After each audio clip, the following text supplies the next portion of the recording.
여러분 반갑습니다. 오늘 수요 성경 공부 오신 여러분들을 환영하고요. 우리 잠시 기도하고 하나님 말씀 함께 나누도록 하겠습니다. 기도하겠습니다. 하나님 아버지, 은혜와 사랑을 감사합니다. 오늘도 수요일 우리 성도들이 함께 모여서 하나님의 말씀을 나눕니다. 하나님, 저희 모두에게 이 나누는 시간이 축복의 시간이 되게 하여 주시옵소서. 예수님의 이름으로 기도하옵나이다. 아멘. 네, 오늘은 민수기 15장에서 17장까지 하나님 말씀을 함께 공부하도록 하겠습니다. 민수기 15장에서는요, 조금 분위기가 달라지는 것 같습니다. 아니면 정확히 말하면 11장부터 이제 쭉 나오는 이스라엘의 범죄, 그러니까 10장까지는 뭔가 이스라엘 백성들이 하나님 앞에 순종하고 이런 걸 보여주는데요. 11장부터는 이스라엘 백성들이 범죄하는 장면이 나와요. 근데 갑자기 15장에 보면 제사에 관한 얘기가 나옵니다. 이 얘기가 왜 나오는가? 갑자기 왜 이 말이 끼어드는가? 우리는 그것을 이해하기 위해서 민수기 14장 31절에서 33절까지의 어떤 내용이 있었는지 돌아보아야 합니다. 거기 보면 이렇게 돼 있어요.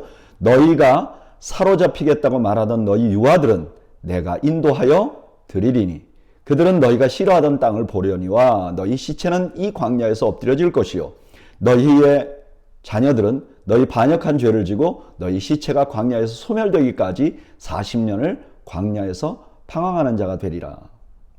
이거 어떻게 보면 굉장히 절망적인 말씀이잖아요. 너희들 광야에서 다 죽을 거야.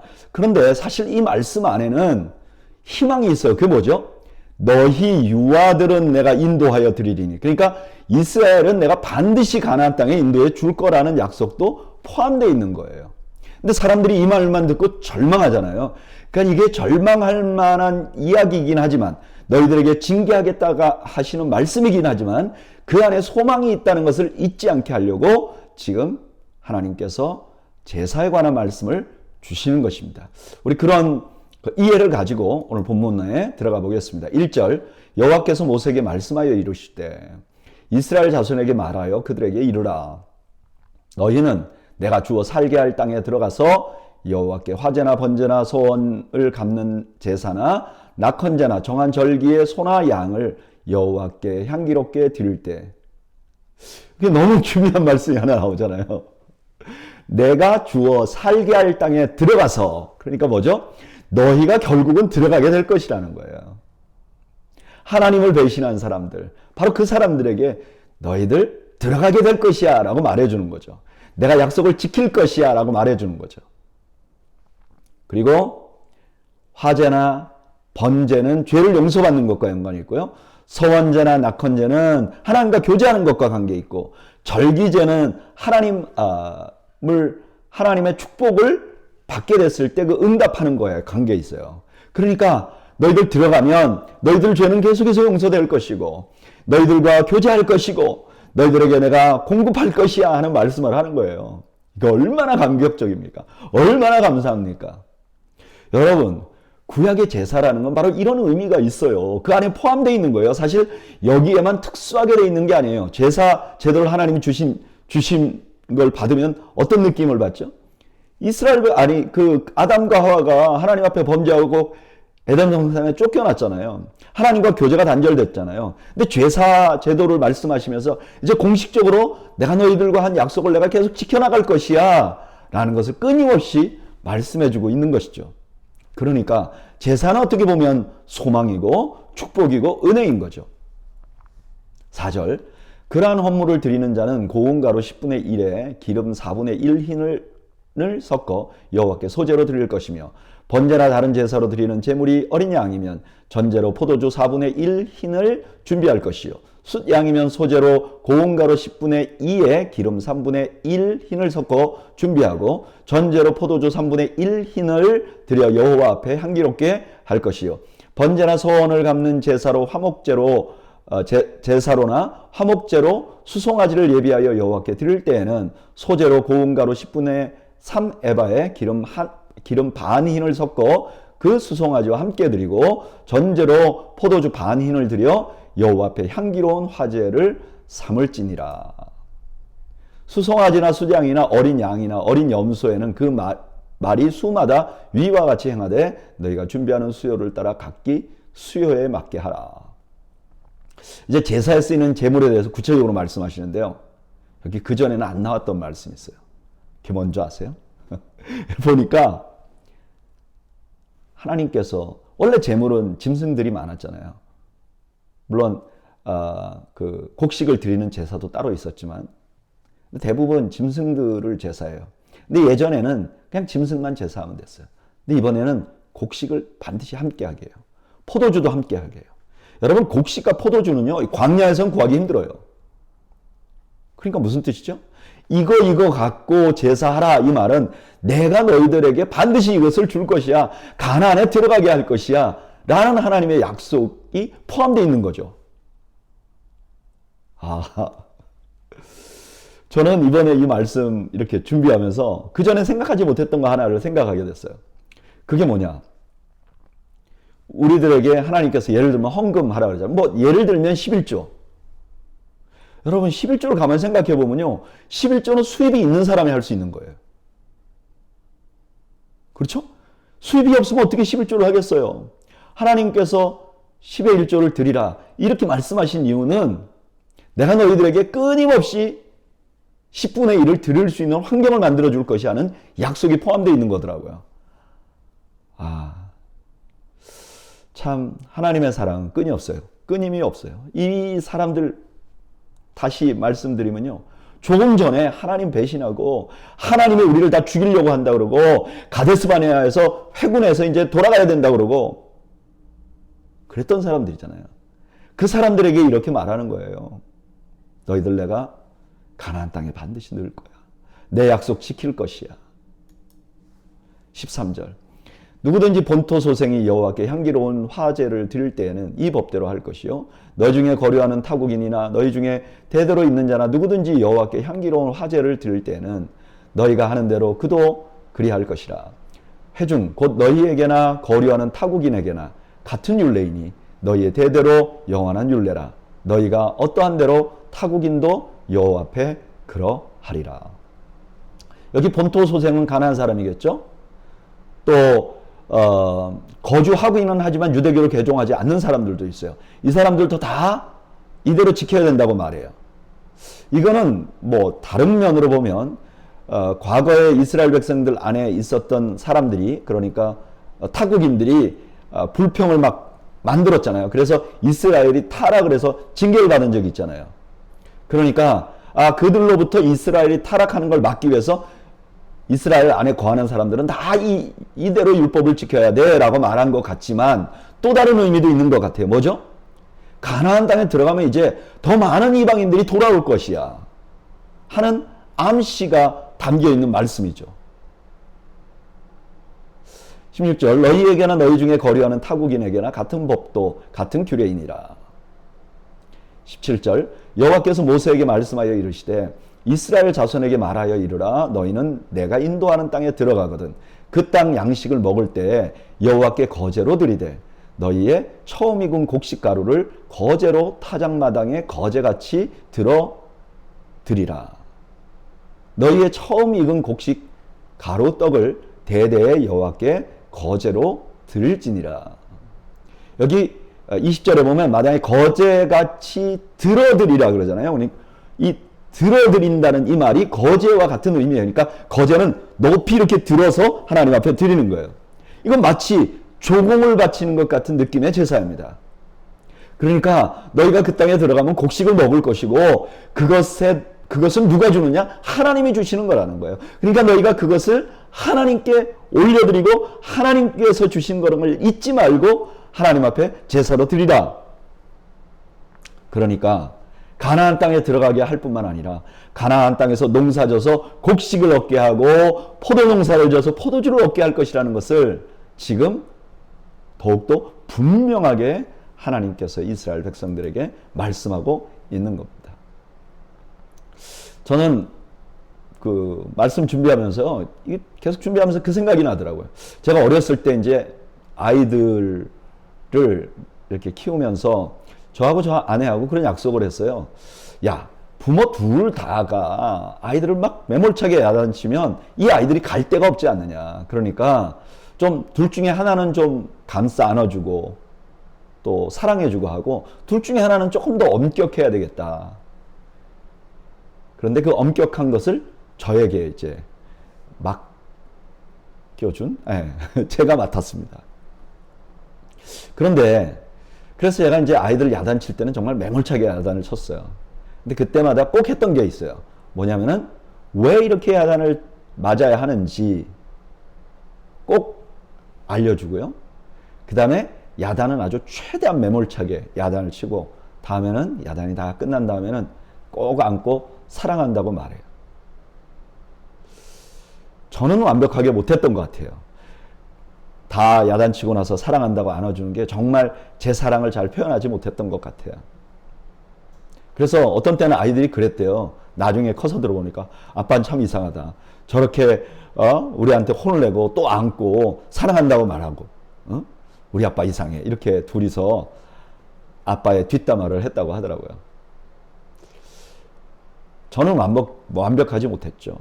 그런데 우리 하나님도 그와 비슷하게 하시는 것 같아요. 우리 하나님께서 때때로 이스라엘 백성들을 징계하잖아요. 그런데 징계 중에도 자비를 잃지 않으시는 하나님이세요. 하박국서 3장 2절 우리가 다 아는 말씀 있잖아요. 여호와여 내가 주께 대한 소문을 듣고 놀랐나이다. 여호와여 주는 주의 일을 이 수년 내에 부응하게 하옵소서. 이 수년 내에 나타내시옵소서. 진노 중에라도 긍휼을 잊지 마옵소서. 우리 하나님은 진노 중에도 사랑을 늘 가지고 계신 하나님이십니다. 그래서 우리가 때때로 하나님 앞에 충성하지 못하고 잘못해서 하나님의 징계를 받을 수도 있죠. 그러나 잊지 마시기 바랍니다. 징계 중에서도 하나님은 사랑을 가지고 계십니다. 이제 그 다음에 부지 중에 하는 범죄를 지금 다룹니다. 여러분 부지 중에 범죄를 다룬다는 건 무슨 뜻이죠? 이스라엘 백성들에게 지금 하나님이 그 범죄한 이스라엘 백성들에게 너희 반드시 가나안 땅에 넣어줄 거야. 근데 너희들이 완벽하게 살지는 못할 거야. 너희들은 결국 또 죄를 저지를 거야. 그러니까 하나님께서 죄를 저지를 걸 아시고도 지금 이들에게 약속을 주신 것이죠. 22절 너희가 그릇 범죄하여 여호와가 모세에게 말씀하신 이 모든 명령을 지키지 못하되 여호와께서 모세를 통하여 너희에게 명령한 모든 것을 여호와께서 명령한 날 이후부터 너희 대대에 지키지 못하여 회중이 부지 중에 범죄하였거든 온 회중은 수송아지 한 마리를 여호와께 향기로운 화제로 드리고 규례대로 소제와 전제를 드리고 숫염소 한 마리를 속죄제로 드릴 것이라. 제사장이 이스라엘 자손의 온 회중을 위하여 속죄하면 그들이 사함을 받으리니 이는 그가 부지 중에 범죄함이며 또 부지 중에 범죄함으로 말미암아 헌물 곧 화제와 속죄제를 여호와께 드렸습니다. 이스라엘 자손의 온 회중과 그들 중에 거주하는 타국인도 사함을 받을 것은 온 백성이 부지 중에 범죄하였음이니라. 회중이 부지 중에 죄를 범할 것을 대비해서 하나님께서 제사 지내면 이스라엘 백성들과 뿐만 아니라 타국인도 용서해 주실 것이라고 말해요. 참 놀랍죠. 미리 용서해 줄 것을 약속해 주는 거예요. 게다가 거기에 하나님의 백성도 아니고 타국인들까지도 그렇게 해 주시겠다고 약속하시는 것이죠. 참 놀라운 하나님의 사랑이 아닐 수 없습니다. 27절 만일 한 사람이 부지 중에 범죄하면 1년 된 암염소로 속죄제를 드릴 것이요 제사장은 그 부지 중에 범죄한 사람이 부지 중에 여호와 앞에 범한 죄를 위하여 속죄하여 그 죄를 속할지니 그리하면 사함을 얻으리라. 이스라엘 자손 중 본토 소생이든지 그들 중에 거류하는 타국인이든지 누구든지 부지 중에 범죄한 자에 대한 법이 동일하거니와. 이스라엘 전체뿐만 아니라 개인이 부지 중에 죄를 범해도 똑같이 하면 돼요. 근데 재물의 양이 좀 달라져요. 저는 이 하나님 참 너무 좋습니다. 죄의 양이 아니라 그 사람이 그것을 어떻게 어느 만큼 무게로 느낄 것인가를 감안해 주시는 거죠. 가난한 자에게는 그만한 그들의 상황을 봐주시는 것이죠. 똑같은 능력으로, 똑같은 양으로 요구하시는 하나님이 아니신 것이죠. 우리의 연약함을 아시는 하나님, 우리의 가난함을 아시는 하나님. 너무 감사하죠. 30절. 본토인이든지 타국이든지 고의로 무엇을 범하면 누구나 여호와를 비방하는 자니 그의 백성 중에서 끊어질 것이라. 그런 사람은 여호와의 말씀을 멸시하고 그의 명령을 파괴하였은즉 그의 죄악이 자기에게로 돌아가서 온전히 끊어지리라. 그러나 고의로 하나님의 법을 어기면 그는 하나님의 백성이 아닌 거예요. 그래서 그는 하나님 백성에서 끊어버리겠다고 말씀합니다. 그리고 32절부터 한 가지 사건이 나오는데 아마 이것은 부지 중에 범한 죄는 아닌 것 같아요. 여러 가지 상황을 볼 때 그런 실제적인 예 하나를 들고 있습니다. 32절. 이스라엘 자손이 광야에 거류할 때에 안식일에 어떤 사람이 나무하는 것을 발견한지라. 그 나무하는 자를 발견한 자들이 그를 모세와 아론과 온 회중 앞에 끌어왔으나 어떻게 처치할는지 지시함을 받지 못한 거로 가두었더니 여호와께서 모세에게 이르시되 그 사람을 반드시 죽일지니 온 회중이 진영 밖에서 돌로 그를 칠지니라. 온 회중이 곧 그를 진영 밖으로 끌어내고 돌로 그를 쳐 죽여서 여호와께서 모세에게 명령하신 대로 하니라. 안식일이 됐는데 나무를 하러 간 거죠. 이건 부지 중에 한 것이 아닐 가능성이 상당히 높죠.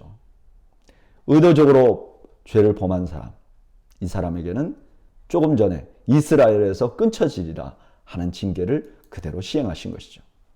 37절. 여호와께서 모세에게 명령하여 이르시되 이스라엘 자손에게 명령하여 대대로 그들의 옷단 귀에 술을 만들고 청새끈을 그의 귀에 술에 더하라. 이 술은 너희가 보고 여호와의 모든 계명을 기억하여 준행하고 너희를 방종하게 하는 자신의 마음과 눈의 욕심을 따라 음행하지 않게 하기 위함이라. 그리하여 너희가 내 모든 계명을 기억하고 행하면 너희의 하나님 앞에 거룩하리라. 다시 죄를 범하지 않도록 하나님께서 조처를 취해 주신 거죠. 절대 잃어버리지 않도록 옷단 끝에다가 끈을 내가지고 그거 볼 때마다 우리가 하나님 백성이지, 하나님의 말씀이 이렇게 하라는 말씀이 있지, 그것을 기억하라고 말씀해 주는 것이죠. 사실 이것이 하나님의 말씀의 하나의 기능입니다. 모든 말씀은 예수 그리스도를 드러내는 거죠. 그런데 또 하나의 기능이 있는데 그것이 뭐냐? 디모데후서 3장 16절 모든 성경은 하나님의 감동으로 된 것으로 교훈과 책망과 바르게 함과 의로 교육하기에 유익하니. 여기 교훈은 뭐죠? 똑바로 가는 사람에게 이 길로 가면 됩니다. 똑바로 가세요. 근데 책망은 뭐죠? 그런데 잘못 간 사람 있잖아요. 그렇게 가면 안 돼요. 책망하는 거죠. 바르게 함. 거기서 돌아서려면 어떻게 해야 되는 거죠? 그 올바로 회개하는 길을 가르쳐주고 의로 교육하기에 유익하니 또 다시 올바른 길로 계속 갈 수 있도록 만들어 주시는 거죠. 이게 하나님의 말씀의 아주 중요한 기능이죠. 41절. 나는 여호와 너희 하나님이라. 나는 너희의 하나님이 되려고 너희를 애굽 땅에서 인도해 내었느니라. 나는 여호와 너희의 하나님이니라. 저는 말씀 준비하면서 이 말씀 너무 감격적이었어요. 보세요. 가데스바네에서 범죄했죠. 하나님이 그 범죄한 백성들에게 제사를 설명해 주면서 회복시킬 거란 약속을 주었죠. 그리고 부지 중에 죄를 범하면 이렇게 용서받으라고 다 알려주셨죠. 그런데도 하나님 의도적으로 하나님의 말씀을 멸시하고 하나님을 부정하고 그렇게 한 사람이 그 안에 있었죠. 그런데 그들에게 하나님이 이렇게 말하는 거죠. 나는 여호와 너희의 하나님이다. 내가 너희 것이야. 내가 너희에게 속했어. 절대 놓지 않는 하나님이시죠. 절대 놓지 않는 하나님이시죠. 저는 이 말씀 묵상하면서 하나님 어떻게 이렇게 하실 수 있을까? 이렇게 불의한 자를 분명히 징계하라고 말씀하신 하나님께서 이렇게 불의한 자에게 어떻게 이렇게 하실 수 있을까? 로마서 3장 21절 22절이 그 답을 주는 것 같아요. 이제는 율법 외에 하나님의 한 의가 나타났으니 우리가 율법을 못 지키니까 하나님께서 스스로 의를 만들어 주신 거예요. 율법과 선지자들에게 증거를 받은 것이라. 곧 예수 그리스도를 믿음으로 말미암아 모든 믿는 자에게 미치는 하나님의 의인이 차별이 없느니라. 하나님께서 이런 의를 준비하셨기 때문에 그들에게 끝까지 이런 제안을 해 주시는 거죠. 이런 사랑을 베풀어 주시는 거죠. 우리 주님 때문에 이런 일이 일어난 것입니다. 그래서 이 땅의 유일한 소망은 바로 우리 주님 예수 그리스도십니다. 왜냐하면 나는 부지중에도 죄를 짓고 또 어떤 때는 하나님의 말씀을 알고도 어기는 악한 자이기 때문입니다. 우리 주님이 소망이십니다. 자, 16절에 보면 더 기가 막힌 일이 일어납니다, 여러분. 레위인들이 반란하는 거예요. 레위인들 누구죠? 모세와 같은 족속이에요. 다른 어떤 족속보다 많은 특권을 가지고 있는 사람들이에요. 이들이 반란을 일으킵니다. 1절 레위 중손 고핫의 손자 이스할의 아들 고라와 루벤 자손 엘리압의 아들 다단과 아비람과 벨렛의 아들 온이 당을 짓고 이스라엘 자손 총회에서 택함을 받은 자 곧 회중 가운데서 이름 있는 지휘관 250명과 함께 일어나서 모세를 거스르니라. 반란이 일어난 거죠. 근데 그 반란을 주도한 사람이 레위인이었어요. 고핫 자손이었어요.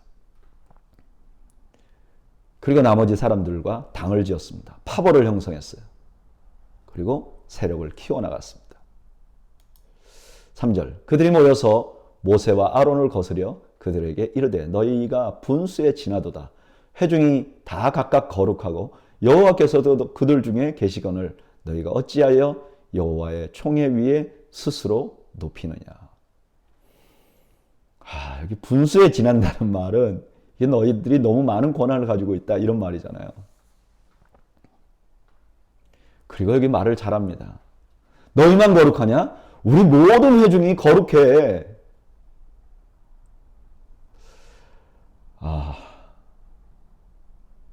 그렇죠. 이스라엘 백성들이 모두 거룩하죠. 근데 잘 보세요. 그럼 이게 논리가 안 맞는 거예요. 지금 이 사람들이 챌린지하고 있는 건 뭐예요? 모세와 아론의 직분이잖아요. 직분. 이 직분은 거룩하고 상관이 있는 게 아니에요. 거룩은 모세나 이스라엘 백성들이나 모두 하나님께서 성도로 삼아주셨죠. 거룩하게 해주셨죠. 근데 직분은 각각 다르게 준 거예요. 근데 이 사람들이 뭐라 그래요? 이 거룩하고 직분을 믹스해버리는 거예요. 정말.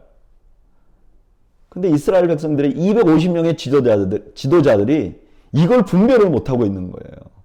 그래, 우리도 거룩해. 그렇지만 모세와 아론은 하나님이 세워주신 거야. 이렇게 말할 수 있어야 되는데 다 분별력이 없는 거예요. 그래, 우리도 다 거룩하지. 이렇게 말하는 거예요. 근데 가만히 보면 사실 이들이 도전하고 있는 건 하나님이었어요. 왜죠? 모세와 아론을 세운 게 하나님이잖아요.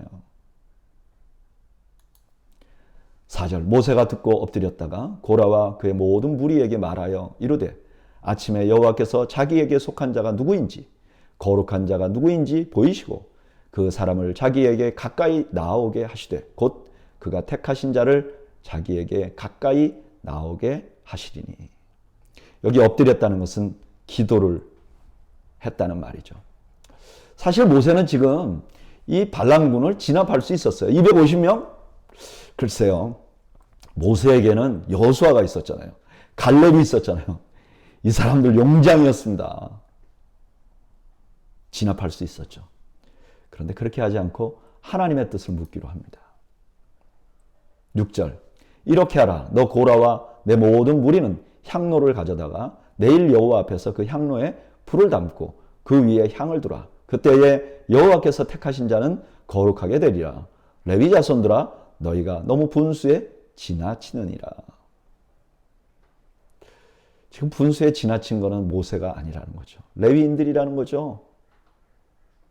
그러면서 향로의 불을 받아가지고 하나님께서 그 불을 인정하면 자기도 인정하겠다는 거 말하는 거죠. 모세가 보기에 이들이 분수에 지나쳐요. 모세가 아니라 이들이 지나친 거예요. 맞아요.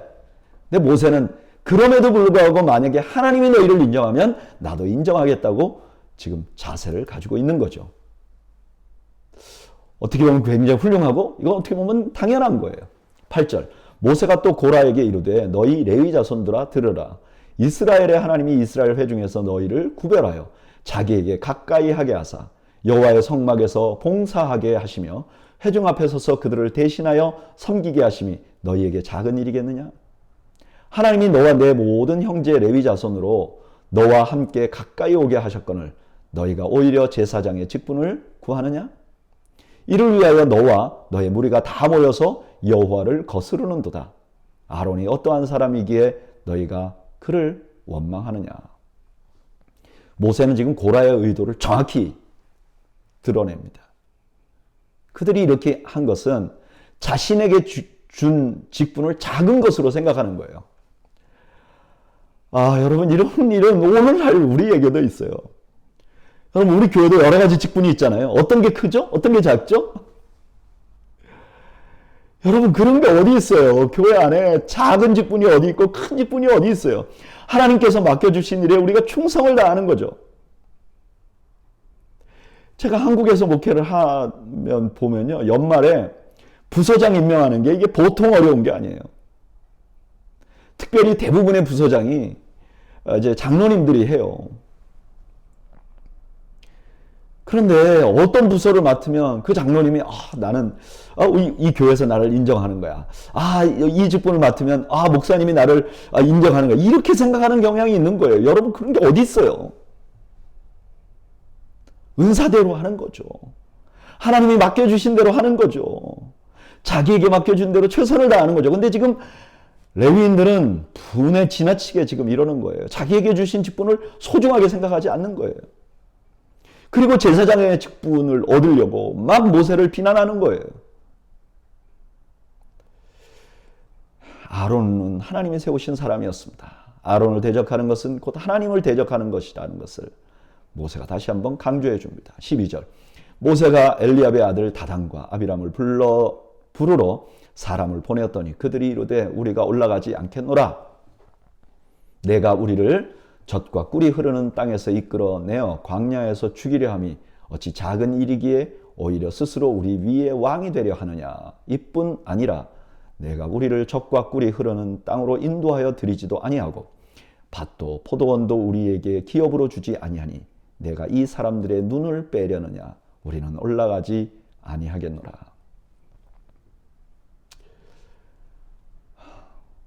레위인들 말고 다른 사람들은 모세의 지도력을 탐을 낸 거예요. 그리고 모세가 자신들을 속이고 있다고 말합니다. 15절 모세가 심히 노하여 여호와께 여짜오되 주는 그들의 허물을 돌아보지 마옵소서. 나는 그들의 나귀 한 마리도 빼앗지 아니하였고 그들 중에 한 사람도 해하지 아니하였나이다 하고 자신의 리더십에 도전하는 사람들을 그 말을 듣고 모세가 하나님 앞에 기도하는 거죠.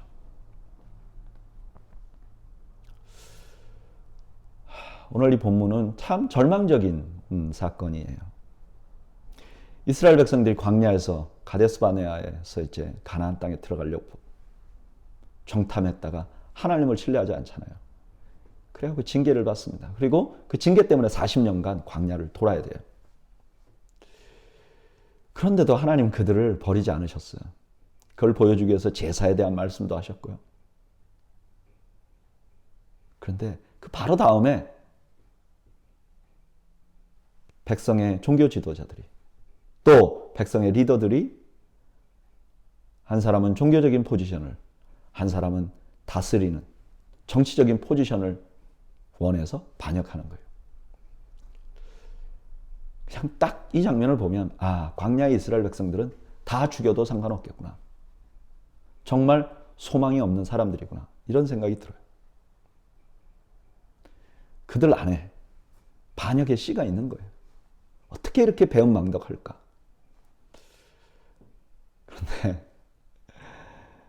그런데 여러분 잘 생각해보고 우리 자신을 돌아보면요. 그 반역의 씨가 우리에게도 있잖아요. 우리가 어떻게 구원받았습니까? 지금 광야의 이스라엘 백성들이 구원받은 거에 비하면 우리의 구원은 놀라운 것입니다. 하나님이 그 아들 예수 그리스도를 십자가에 못 박으시고 우리를 구원했잖아요. 하나님은 끊임없이 우리를 사랑한다고 말씀하고 있잖아요. 그런데도 끊임없이 불평하고 하나님께 대해 도전하고 있습니다. 이걸 보면 정말 우리 자신에 관해서 절망하지 않을 수 없습니다. 저는 요즘에 우리들에게, 신앙생활하는 우리들에게 가장 부족한 것 중에 하나가 무엇인가 생각해 보면 바로 이건 것 같아요. 자기 자신을 돌아보는 것. 내가 얼마나 죄인인가를 돌아보는 것. 내 안에 반역의 씨가 있고 내게 소망이 없는 것을 우리가 발견해야 하는 것이죠. 그것이 우리의 현실인 것이죠. 저는 오늘 수요 성경 공부 오신 여러분들이 자기 자신을 돌아볼 수 있는 은혜가 있기를 주님의 이름으로 축복합니다. 16절. 이에 모세가 고라에게 이르되 너와 너의 온 무리는 아론과 함께 내일 여호와 앞으로 나오되 너희는 제각기 향로를 들고 그 위에 향을 얹고 각 사람이 그 향로를 여호와 앞으로 가져오라. 향로는 모두 250개라. 너와 아론도 각각 향로를 가지고 올지니라. 그들이 각기 향로를 가져다가 불을 담고 향을 그 위에 얹고 모세와 아론과 더불어 회막문에 서니라. 6절 7절에서 말씀하신 걸 실제로 시행하죠. 19절. 고라가 온 회중을 회막문에 모아놓고 그 두 사람을 대적하려 하며 여호와의 영광이 온 회중에게 나타나시니라. 사람 다 모아놨으니까 고라가 이게 기회라고 생각했던 것 같아요. 그래서 어떻게 대적했는지 몰라요. 그러나 대적하려고 했어요.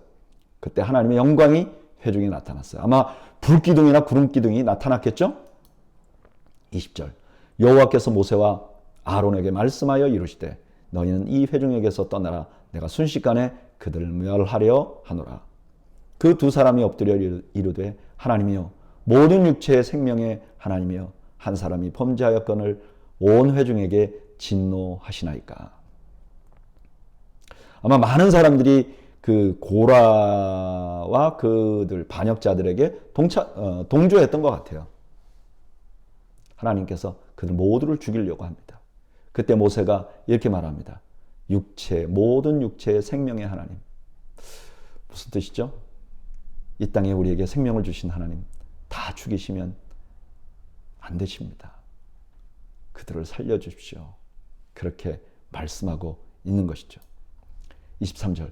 여호와께서 모세에게 말씀하여 이르시되 회중에게 명령하여 이르기를 너희는 고라와 다단과 아비람의 장막 사방에서 떠나라 하라. 모세가 일어나 다단과 아비람에게로 가니 이스라엘 장로들이 따랐더라.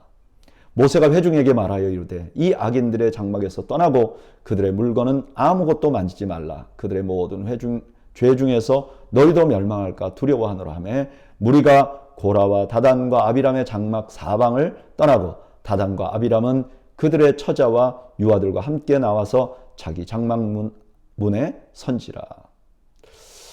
그러나 또 대부분의 이스라엘 백성들은 이런 하나님의 임재를 보고 아마 모세 쪽으로, 그러니까 이게 무언가 잘못됐구나 하는 것을 느꼈던 것 같아요.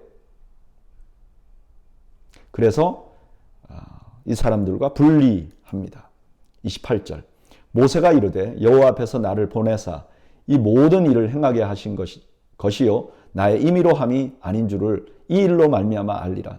곧 이 사람들의 죽음이 모든 사람과 같고 그들이 당하는 벌이 모든 사람이 당하는 벌과 같으면 여호와께서 나를 보내심이 아니거니와 만일 여호와께서 새 일을 행하사 땅이 입을 열어 이 사람들과 그들의 모든 소유물을 삼켜 산채로 수월에 빠지게 하시면 이 사람들이 과연 여호와를 멸시한 것인 줄을 너희가 알리라.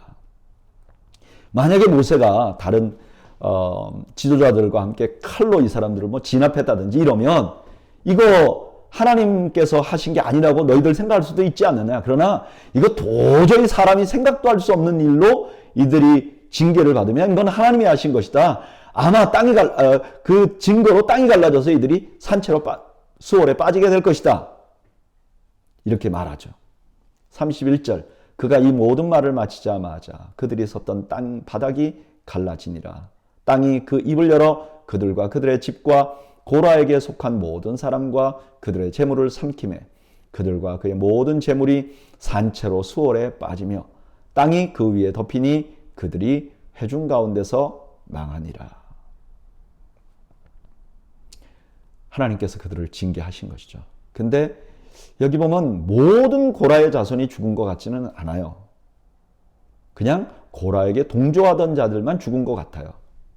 민수기 26장 10절에서 11절에 보면 이런 말이 있어요. 땅이 그 입을 벌려서 그 무리와 고라를 삼키매 그들이 죽었고 당시에 불이 250명을 삼켜 징표가 되게 하였으나 고라의 아들들은 죽지 아니하였더라. 그러니까 고라 피를 이어받았다고 다 죽은 게 아니에요. 이 죄와 동참한 사람들만 다 징계를 받은 거죠. 34절 그 주위에 있는 온 이스라엘이 그들의 부르짖음을 듣고 도망하며 이르되 땅이 우리도 삼킬까 두렵다 하였고 여호와께로부터 불이 나와서 분향하는 250명을 불살랐더라. 그들의 반역에 동참한 모든 사람들이 하나님의 징계를 받았어요. 여러분, 하나님 죄인을 사랑하세요. 그러나 그렇다고 해서 무슨 죄를 지어도 괜찮다 그런 건 아닙니다.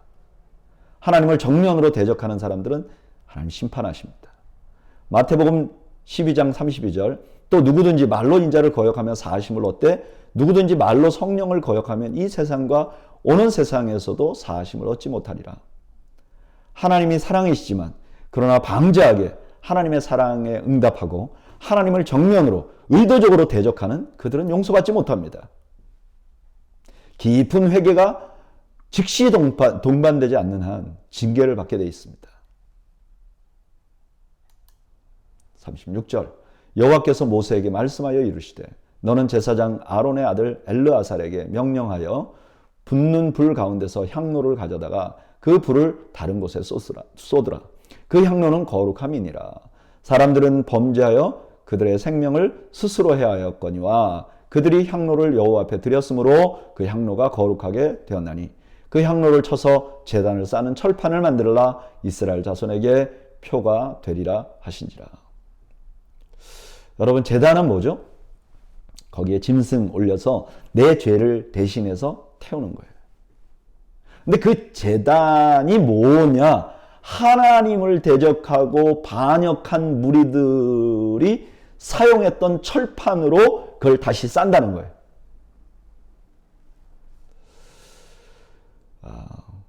죄가 용서되는 것을 믿으려면요, 자신이 죄인인 것과 그 죄가 얼마나 치명적인 걸 알아야 해요.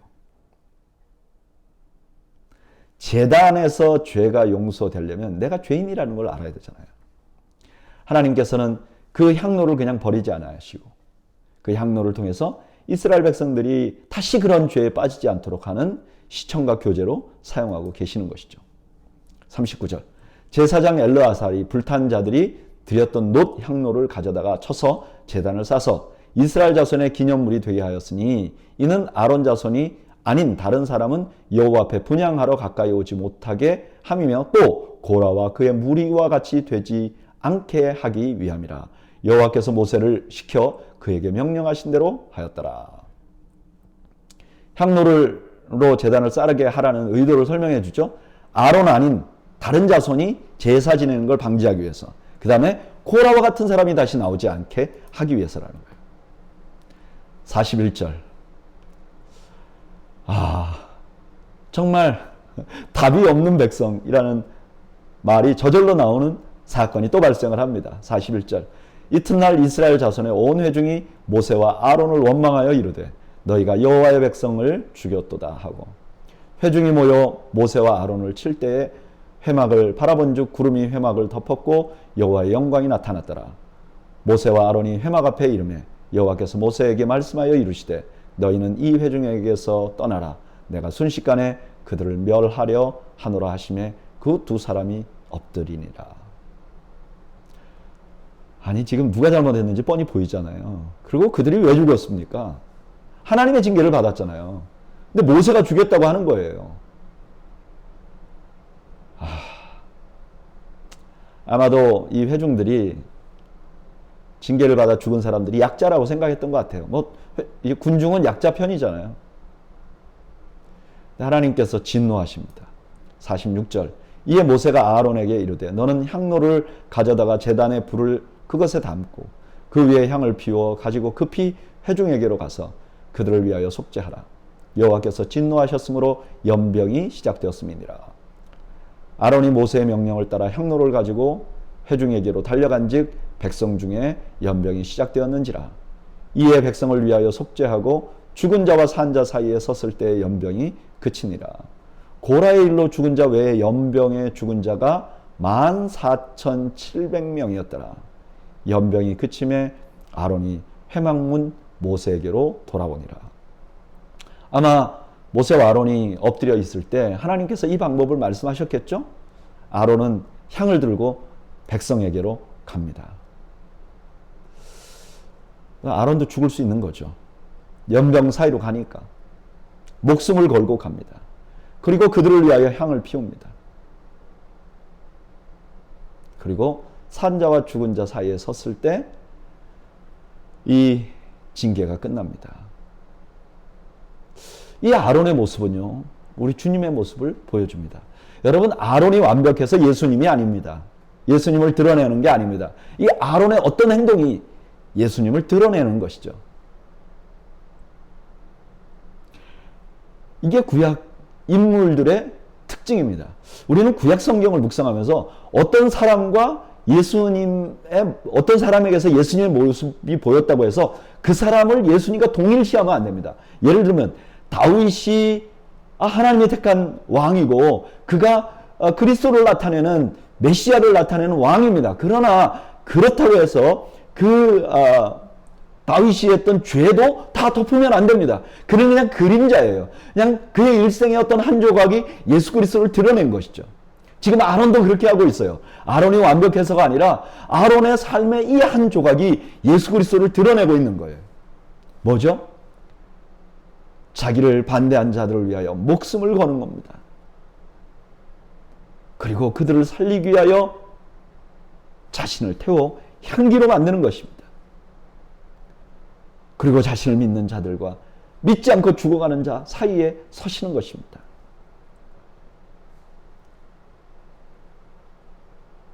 이게 바로 우리 주님의 모습입니다. 그리고 아론이 보여준 주님의 모습의 한 조각입니다. 여러분, 우리의 삶 속에서는 예수님의 모습이 어떻게 드러나는가요? 저는요, 믿음이 좋다는 게 교회 열심히 나오고 헌금 많이 하고 교회 생활에 익숙한 게 아니죠. 믿음이 좋다는 건 뭐냐? 내 인생의 한 조각에서 예수님의 모습이 드러나는 것입니다. 나를 보고 조금이라도 예수님을 알 수 있다면 그거야말로 너무나 큰 영광이에요. 저는 그런 소망을 갖습니다. 저의 삶을 되돌아보면 엉망진창이죠. 실수도 많고 실패도 많고. 그러나 저의 소원 하나는, 하나님, 아론과 같이 내 삶의 한 조각이라도 예수님의 모습을 드러낼 수 있는 삶을 살기를 원합니다. 여러분, 오늘 수요 성경 공부 오신 여러분, 저는 여러분들의 삶에서 예수님이 드러나는 축복이 있으시기를 주님의 이름으로 축복합니다. 다는 못하죠, 우리가. 그러나 오늘 한 조각에서라도 예수님의 모습을 드러내는 여러분들이 되시기를 주님의 이름으로 축복합니다. 17장. 여호와께서 모세에게 말씀하여 이르시되 너는 이스라엘 자손에게 말하여 그들 중에서 각 조상의 가문을 따라 지팡이 하나씩을 취하되 곧 그들의 조상의 가문대로 그 모든 지휘관에게서 지팡이 12를 취하고 그 사람들의 이름을 각각 그 지팡이에 쓰되 레위의 지팡이에는 아론의 이름을 쓰라. 이는 그들의 조상의 가문에 각 수령이 지팡이 하나씩 있어야 할 것임이니라. 모세와 아론의 권위에 도전하고 이 사람들이 징계를 받은 후에 하나님께서 이 명령을 내리신 거예요. 왜 그러실까요? 하나님은 또 유사한 범죄로 이 사람들이 죄를 저지르는 걸 원하지 않기 때문이시죠. 4절. 그 지팡이를 회막 안에서 내가 너희와 만나는 곳인 증거궤 앞에 두라. 내가 택한 자의 지팡이에는 싹이 나리니 이것으로 이스라엘 자손이 너희에게 대하여 원망한 말을 내 앞에서 그치게 하리라. 지팡이라는 건 싹이 날 수 없죠. 그래서 아주 이게 특별한 명령이에요. 6절. 모세가 이스라엘 자손에게 말하며 그들의 지휘관들이 각 지파대로 지팡이 하나씩을 그에게 주었으니 그 지팡이가 모두 12이라. 그 중에 아론의 지팡이가 있었더라. 모세가 그 지팡이들을 증거의 장막 안 여호와 앞에 두었더라. 이튿날 모세가 증거의 장막에 들어가 본즉 레위 집을 위하여 낸 아론의 지팡이에 움이 돋고 순이 나고 꽃이 피고 살구 열매가 맺혀버렸어요. 하루 만에 말이죠. 이게 기적이죠. 그러니까 이건 하나님이 하신 것이죠. 더군다나 이 살구라는 말은 우리나라 말로는 살구인데 이게 아몬드 나무의 일종이라 그래요. 이 말은 히브리어로 말하면 깨어있다, 지켜보다. 그러니까 내가 너희들 볼 것이야. 이런 의미가 담겨 있지 않을까 생각해 봅니다. 9절. 모세가 그 지팡이 전부를 여호와 앞에서 이스라엘 모든 자손에게로 가져오매 그들이 보고 각각 자기의 지팡이를 집어들었더라. 여호와께서 또 모세에게 이르시되 아론의 지팡이는 증거궤 앞으로 도로 가져다가 거기 간직하여 반역한 자에게 대한 표징이 되게 하여 그들로 내게 대한 원망을 그치고 죽지 않게 할지니라. 그들에게 영원히 잊지 않게 하려고 영원히 보관하게 합니다. 11절. 모세가 곧 그같이 하되 여호와께서 자기에게 명령하신 대로 하였더라. 이스라엘 자손이 모세에게 말하여 이르되 보소서 우리는 죽게 되었나이다. 망하게 되었나이다. 다 망하게 되었나이다. 가까이 나아가는 자 곧 여호와의 성막에 가까이 나아가는 자마다 다 죽사오니 우리가 다 망하여야 하리이까. 하나님께서 잊지 않겠다고 하신 그 말이 이들에게는 큰 두려움이 되었던 것 같아요. 하나님께서는 왜 이들에게 이런 두려움을 주었을까요? 다른 신들은 두려움을 주면 자기 마음대로 하려고 한다고 그러죠. 무당들이 두렵게 하는 이유는 자기 마음대로 조정하려고 그러는 거잖아요. 그런데 하나님은 우리가 징계에 이르지 않게 하기 위해서 두려움을 주신 것이죠. 여러분, 이게 하나님을 경외하라는 말씀의 의미입니다. 하나님을 두려워하라. 하나님을 두려워하라 하는 말은 우리를 위해서 주시는 것입니다. 우리가 징계를 받지 않게 하시려고 주신 것입니다. 그런 의미에서 보면 하나님께서 주신 모든 명령에는 하나님의 사랑이 담겨 있는 거예요. 하나님께서 주신 모든 계명에는 하나님의 사랑이 담겨 있는 거예요. 죄를 범하지 않고 다시 징계에 들어가지 않게 하기 위한 하나님의 사랑. 그런데 우리는 하나님의 명령을 어떻게 보는가요? 때때로 거추장스럽게 보거나 때때로 그 하나님의 명령에서 하나님의 법에서 압박감을 느끼거나 하나님을 한 달란트 받은 사람처럼 하나님 마음이 굳은 분이야. 하나님 법밖에 모르는 분이야. 하나님 자기 마음대로 하려는 분이야. 그렇게 보고 있는가? 아니면 거기서 하나님의 사랑을 보고 있는가? 저는 이것이 우리가 신앙생활 성숙한 사람인지 아닌지 볼 수 있는 잣대 중에 하나라고 생각합니다. 하나님의 법에서 하나님의 사랑을 볼 수 있어야 하지 않을까요? 그것이 성숙한 성도의 자세가 아닐까요? 구약의 말씀을 읽으면서 우리가 지금 오경 중에 민수기를 공부하면서 거기에 있는 명령 하나하나에 하나님이 우리를 사랑하셔서 이렇게 하라 하시는구나 하는 하나님의 사랑을 발견할 수 있어야 성숙한 사람이 아니겠습니까? 저는 오늘 수요성경 공부 나오신 여러분들이 하나님의 말씀에서 하나님의 사랑을 발견하시는 은혜가 있기를 바랍니다. 그리고 그 하나님의 사랑에 감격해서 사는 축복이 여러분들 모두에게 충만하시기를 주님의 이름으로 축복합니다. 잠시 기도하겠습니다.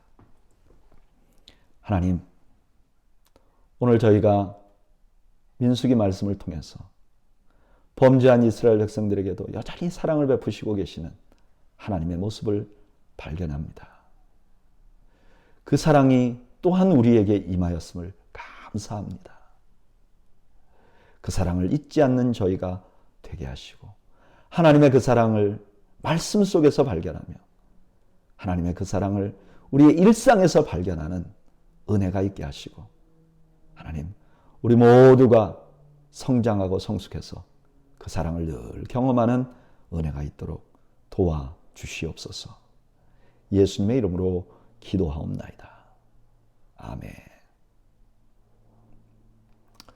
네, 여러분, 오늘 수요일 저녁 여러분들 모두의 가정에 큰 평화가 함께 하시기를 축복합니다. 감사합니다.